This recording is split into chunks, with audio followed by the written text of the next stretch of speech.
Vanish Mode on Instagram is a handy feature that lets you send messages that disappear after they've been seen and the chat is closed. If you want to turn off Vanish Mode, here's how to do it using two different methods. Launch the Instagram app on your device.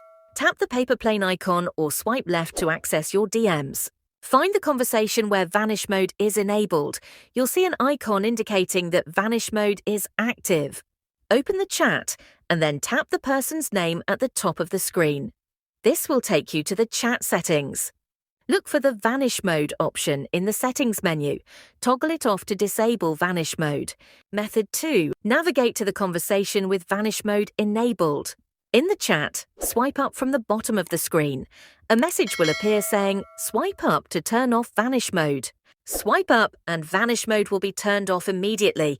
To re-enable Vanish Mode, just swipe up again in the chat and it will turn back on. These are two quick and easy methods to manage Vanish Mode in your Instagram messages. For more Instagram tips and tutorials, check out the playlist linked in the description. Thanks for watching and see you in the next video.